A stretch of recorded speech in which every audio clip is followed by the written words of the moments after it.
Le système bancaire de Dieu. Les récompenses d'investir dans le royaume de Dieu par Buddy Harrison.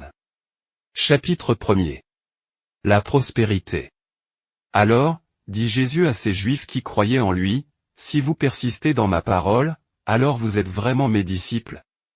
Un domaine dans lequel de nombreux chrétiens ne sont pas libres est celui de leurs finances. Ils sont liés par le manque et les dettes.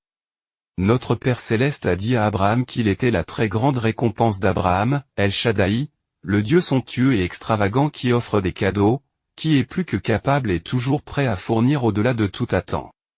Le monde et Dieu ont des systèmes financiers.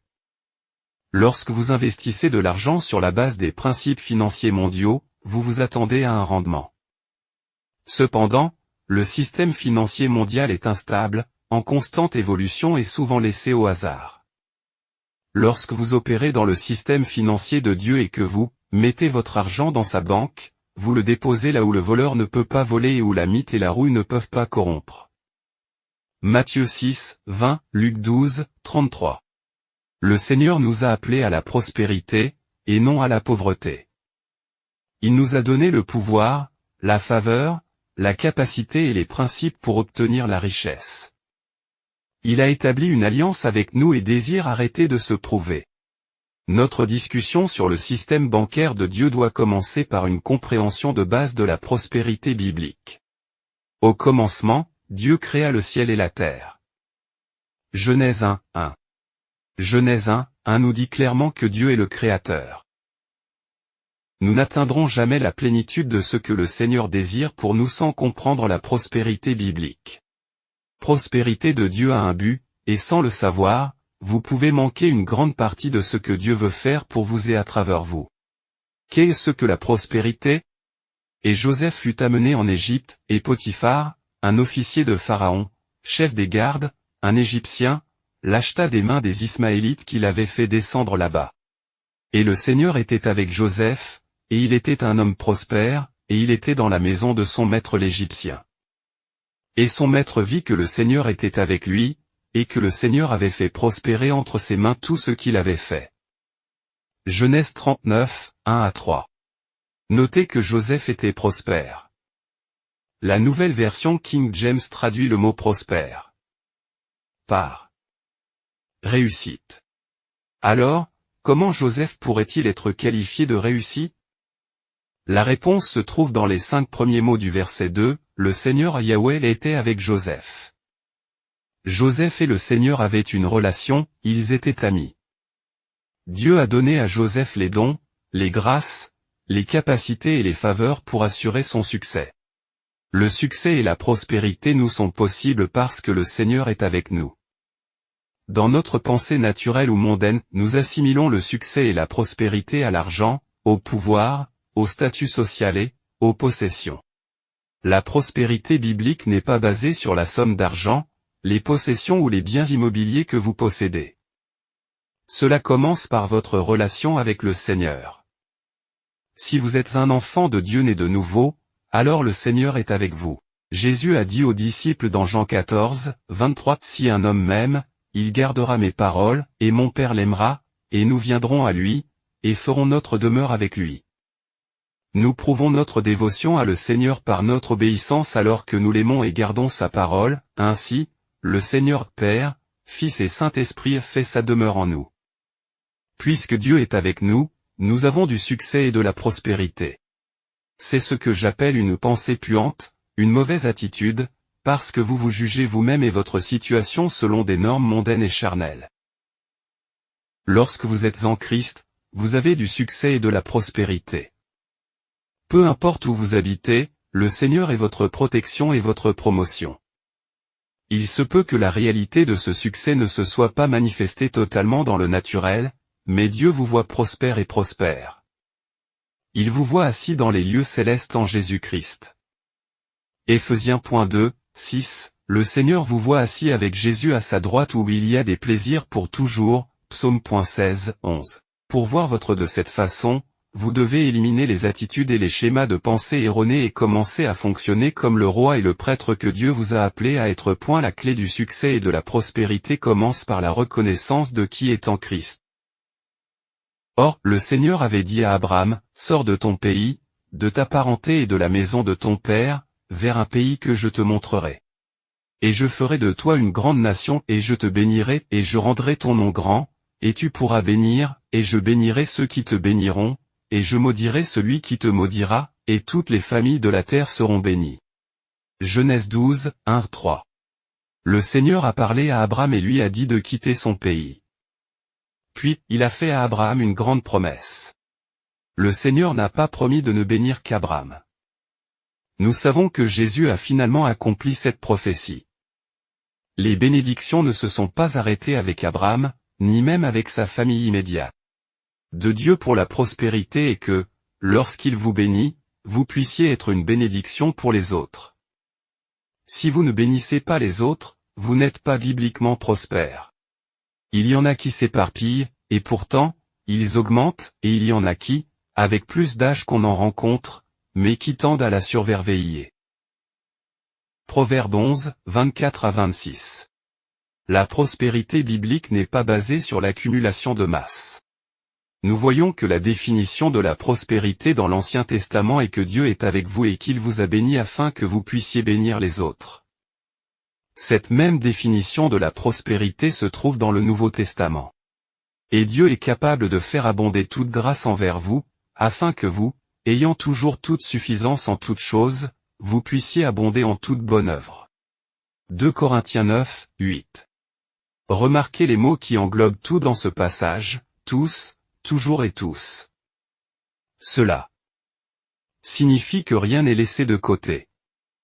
Dieu est le début, la fin et tout ce qui se trouve entre les deux. Voici la traduction de Moffat du même passage. Dieu ne définit pas la prospérité par combien vous avez, mais par ce que vous donnez. Jésus a loué la femme veuve pour son don.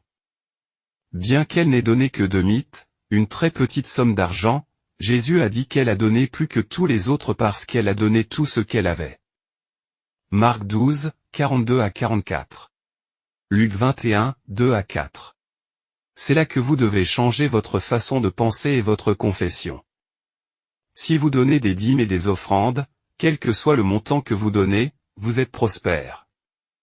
Si après avoir donné vos dîmes et payé vos factures, il ne vous reste plus qu'un sou, vous êtes prospère car vous pouvez donner ce sou. Arrêtez de dire, je suis pauvre, et commencez à dire, Dieu est avec moi. Méditez sur 2 Corinthiens 9, 8 jusqu'à ce qu'il devienne une partie de votre esprit. Lorsque votre situation financière commence à paraître sombre, lisez ce passage et remerciez Dieu que vous êtes prospère. C'est plus que de méditer et de réciter les Écritures. Vous devez aussi donner la dîme et donner, mais nous aborderons cette partie plus tard. Il est temps de s'approprier la terre. Dieu peut vous fournir de l'argent sans aucun doute. Puisque Dieu peut fournir tout l'argent dont vous pourriez avoir besoin, la question est de savoir s'il peut l'obtenir par votre intermédiaire. Si vous ne donnez pas vos dîmes, vos offrandes et vos aumônes aux pauvres, Dieu ne vous bénira pas. N'oubliez pas que ce chapitre a commencé par déclarer que le Seigneur est l'expert de la vie et que sa voie est la meilleure.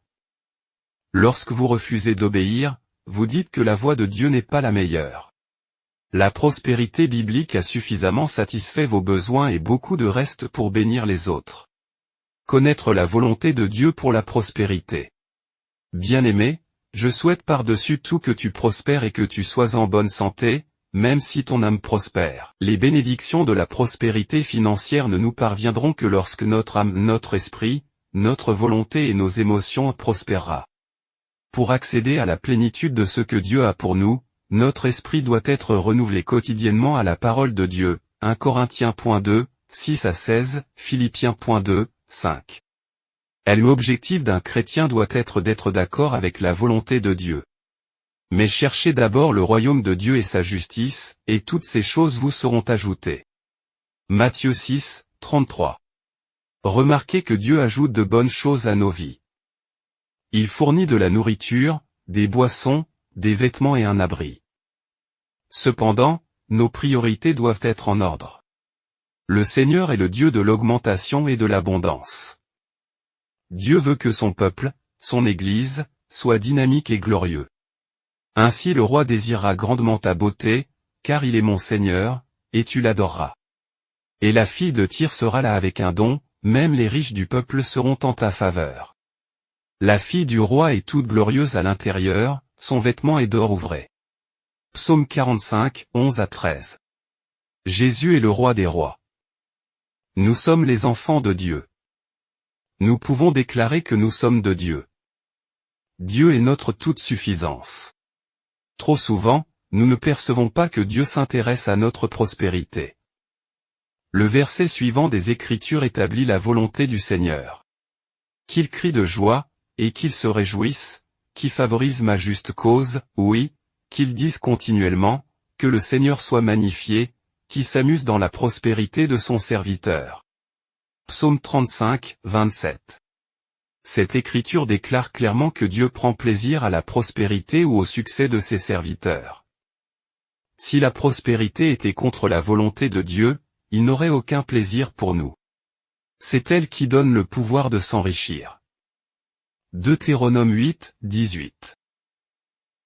Le mot pouvoir peut également se traduire par bien, haute, puissance, richesse et force. Dans Deutéronome 8, Dieu a mis en garde les Israélites contre la complaisance, la vanité, l'arrogance et l'autosuffisance. Remarquez que Dieu n'a pas dit s'ils prospéraient. Il a dit que lorsqu'ils prospéreraient, ils seraient tentés de se vanter que leur propre capacité, leur pouvoir et leur force les avaient rendus riches. Dieu a averti le membre israélite du magasin que tout ce qu'il était et possédait, y compris ses capacités, son pouvoir, sa force et sa richesse, venait de lui. Le Seigneur est le donateur de tout don bon et parfait, par conséquent, la richesse ne peut pas être un mal. Jacques 1, 17. Être comment la traduction, il donne des richesses ou des biens pour s'enrichir, a un sens. Les chrétiens interprètent souvent le passage suivant des Écritures pour dire que le Seigneur ne veut pas que les gens soient riches en utilisant l'argument selon lequel les gens riches ne peuvent pas entrer dans le royaume. Et quand il était parti dans le chemin, quelqu'un est venu courir, s'agenouiller devant lui. Et lui demander, « Bon maître, que dois-je faire pour hériter de la vie éternelle ?» Et Jésus lui dit, « Pourquoi t'appelles-tu bon? Tu connais les commandements, ne commets pas d'adultère. Ne tuez pas, ne volez pas, ne portez pas de faux témoins, ne fraudez pas, honorez votre père et votre mère. » Et il répondit et lui dit, « Maître, tout cela que j'ai observé depuis ma jeunesse. » Alors Jésus le tenant, l'aima et lui dit, « Une chose te manque, va, vends tout ce que tu as, et donne-le aux pauvres, et tu auras un trésor dans le ciel, et viens, prends la croix et suis-moi. » Et il fut assad à cette parole, et s'en alla attristé, car il avait de grands biens. Et Jésus regarda autour de lui, et dit à ses disciples, « Quelle peine ceux qui ont des richesses entreront-ils dans le royaume de Dieu ?» Marc 10h17 à 23. Cet homme que Luc et Matthieu appellent le jeune dirigeant riche voulait que sa vie soit approuvée, et il se vantait d'avoir observé tous les commandements. Cependant, Jésus est toujours allé au cœur du problème. Dieu ne veut pas seulement l'homme extérieur, il veut l'homme entier. La richesse l'avait. Jésus a simplement fait remarquer, comme il l'a fait dans le sermon sur la montagne, Matthieu 5, 3, et dans le sermon sur la plaine, Luc 6, 20, que les gens riches ont tendance à mettre leur confiance dans les richesses et à oublier que Dieu est leur source, alors que les gens pauvres n'ont confiance qu'au Seigneur. Dans Marc 10, 25, il a essentiellement dit, « Mes enfants, comme il est difficile pour ceux qui se fient à la richesse d'entrer dans le royaume de Dieu. » Le problème n'est pas la richesse, mais la confiance dans la richesse. Il peut être difficile d'être riche et d'avoir confiance en Dieu, mais Jésus a continué à dire, avec les hommes, c'est impossible, mais pas avec Dieu. Car avec Dieu, tout est possible, Marc 10, 27. Jésus n'a pas siégé dans le jugement de la richesse ou de la pauvreté. Puisque la prospérité est synonyme d'argent, voici quelques réflexions à prendre en compte à propos de l'argent avant d'approfondir le sujet du système bancaire de Dieu. Valeur de l'argent. Au plus fort de la guerre civile, l'Union a eu du mal à payer ses factures. La guerre coûtant environ $1 million par jour, le gouvernement de l'Union manquait d'argent. Au fil de l'histoire, le président Abraham Lincoln n'était pas trop enthousiaste à l'idée d'imprimer du papier-monnaie, mais la décision a été prise. Un jour, Chase est entré dans une réunion du cabinet. Sa chaise avec ses pieds posés sur la table, ce qu'il faisait habituellement. Cette anecdote humoristique sur Lincoln est intéressante car elle montre que le papier-monnaie imprimé à cette époque ne représentait pas de valeur réelle, de la même manière que le papier-monnaie ne représente plus de valeur réelle aujourd'hui. Il fut un temps dans l'histoire des États-Unis où le papier était imprimé sous forme de certificats d'or et d'argent. Ces certificats étaient adossés à des métaux durs dont la valeur réelle était fixée par le gouvernement. Aujourd'hui, en raison de la législation, l'argent n'a que la valeur convenue par ceux qui sont impliqués dans l'échange d'argent, les gouvernements et les citoyens des pays concernés. Pourquoi poursuivons-nous quelque chose qui n'a pas de valeur réelle ou fixe, mais seulement une valeur convenue qui peut changer tous les jours? De Dieu et la valeur de sa parole ne changent jamais. Si nous recherchions d'abord le royaume de Dieu et sa justice, Matthieu 6, 33, alors toutes ces autres choses, y compris l'argent, seraient ajoutées à tous. Comme nous l'avons déjà appris, la prospérité n'est pas une question de somme d'argent. L'argent n'est qu'un outil. Il a toujours été un outil qui simplifie l'interaction entre Dieu et l'homme, et entre l'homme et l'homme. Nous ne devrions jamais courir après l'argent, car ce n'est qu'un outil sans valeur intrinsèque. La Bible nous dit clairement que nous devons rechercher la sagesse. La sagesse est la chose principale, donc oubliez la sagesse, et avec tout ce que vous comprenez, comprenez. Proverbe 4, 7. Il nous dit clairement que nous devons poursuivre la sagesse, et que Jésus-Christ est la sagesse. Mais de lui vous êtes en Jésus-Christ, qui de Dieu est fait pour sagesse, et justice, et sanctification, et rédemption. 1 Corinthiens 1, 30. De la première à la dernière page, Dieu nous dit continuellement dans la Bible qu'il est tout ce dont nous avons besoin. Premièrement, nous étions membres du Seigneur. Nous maintenons une communion constante et quotidienne avec lui par la prière, le culte et sa parole. Nous devons comprendre l'attitude de Dieu à l'égard de la prospérité, ses objectifs, comment l'obtenir, comment la garder et notre position d'intendance. Définition de l'argent. Depuis que nous vivons et interagissons les uns avec les autres, l'argent existe sous une certaine forme. La liste suivante comprend quelques-uns des biens qui ont historiquement été utilisés comme monnaie: ambre, perle, caurie, tambour, plume, gond, ou, ivoire, jade, bouilloire, cuir, natte, clou, béhuf, cochon, riz, sel aidé à coudre. À une certaine époque, le salaire d'un soldat romain était payé en sel. Le sel est si courant aujourd'hui que nous n'oserions plus l'apporter au magasin pour payer nos courses. Mais à l'époque romaine, le sel était une denrée précieuse et un moyen d'échange convenu.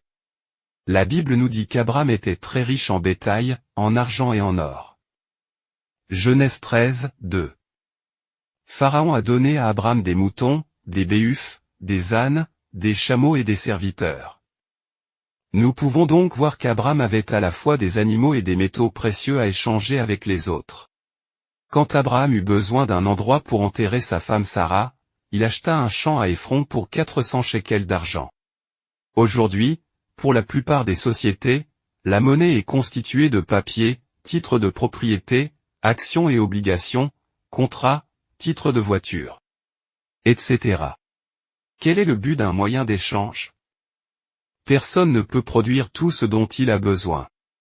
Par exemple, j'ai des compétences en gestion, en administration et en leadership. Mais je ne peux pas construire une maison ni réparer ma voiture. Cette différenciation des compétences et du travail est illustrée très tôt dans la Bible. Abel était un berger, Caïn était un fermier. Dans Genèse 4, la Bible parle des descendants de Caïn. Tubal-Caïn était un forgeron d'articles en laiton et en fer.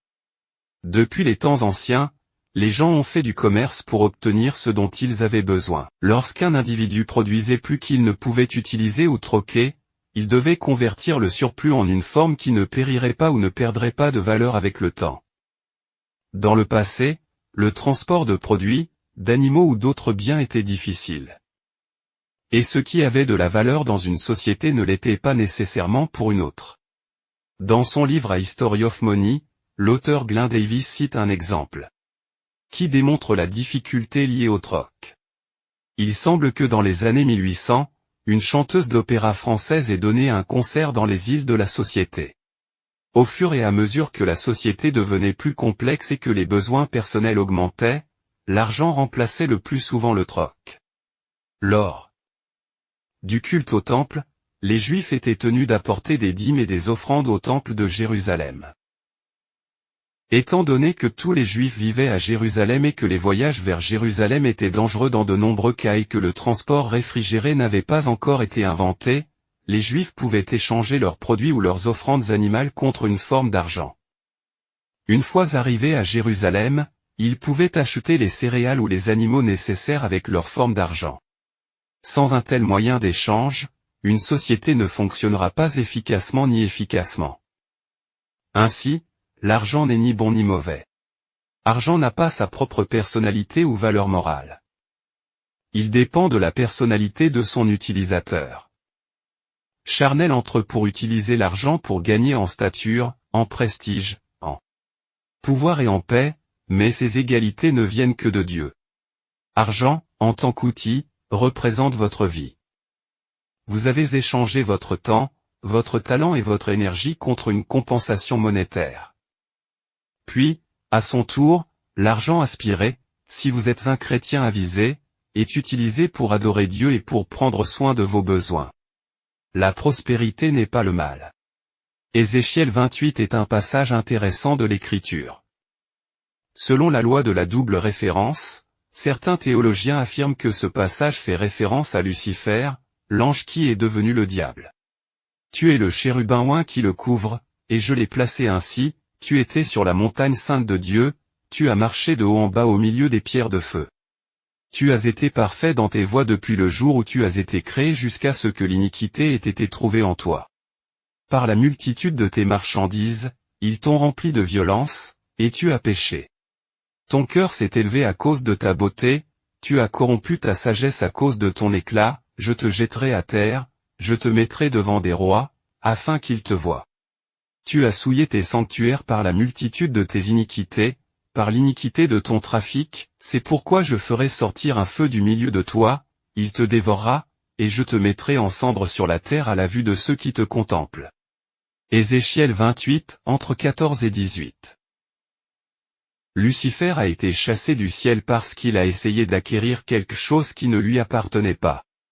Vous ne pouvez pas utiliser la richesse ou les possessions pour devenir quelque chose que vous n'êtes pas. L'argent ne peut pas vous donner la vie ou la joie, car Dieu est la source de la vie et de tout ce qui a trait à la vie et à la piété. 2 Pierre 1, 3. Le Seigneur est notre Créateur.